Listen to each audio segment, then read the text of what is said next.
Switzerland is a safe haven for investors which benefits the economy as a whole. But one sector which is receiving particular interest from foreign companies is life sciences. So what does Switzerland have that elsewhere doesn't? Philippe Monnier is in the studio with me today to discuss. Hello, good morning, Philippe. Hello, good morning. How are you today? Very good. Excellent, nice to see you. Now we're looking at life sciences and in Switzerland. What do we really mean by life sciences, first of all, and just what exactly have these recent trends been? Life science basically means related to the health of people. And then we have three major sectors in Switzerland. We have medical technology, so all kind of device related to curing people.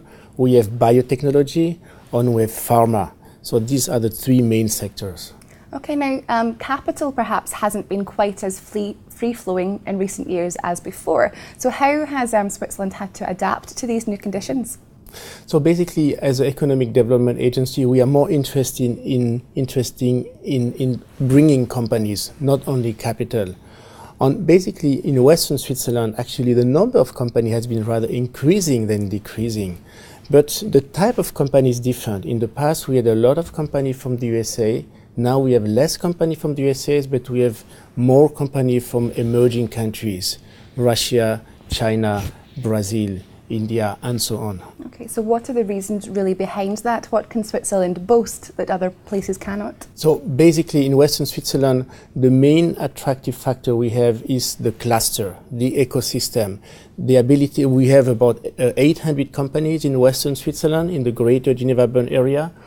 And then the fact of having many companies, it is interesting for new companies because they have potential clients, potential suppliers, service provider, university professor willing to collaborate with them, potential competent employees, and then a lot of networking platform to meet and to make partnerships. Okay, but if it's a hub, for example, how can competition successfully be maintained with each company doing well in itself? Is there the risk of overheating? I think there is no risk of overheating. In an ecosystem, in a cluster, the more the better. So we have 800 companies. We would be even happier if we had 2,000 companies. And then those companies, they compete. It's natural competition, and competition is good. In addition, they collaborate among themselves, with universities of applied sciences, of course with suppliers and service providers. Okay, and what do you think the future sort of holds? What do you see for the next 5 to 10 years, for example? I think the trend will continue. We'll continue attracting companies from different countries, maybe different type of companies, but definitely this sector, which is already very strong, will continue becoming stronger. Okay, well, there certainly does seem to be a lot going on. Sounds very interesting. Thank you so much for coming in this morning and telling us about it. Thank you. Thank you to you, Monica. Thanks. Okay, well, that's all from Philippe and myself for the moment, but make sure you click back to Dukascopy TV for many more exclusive interviews. Goodbye for now.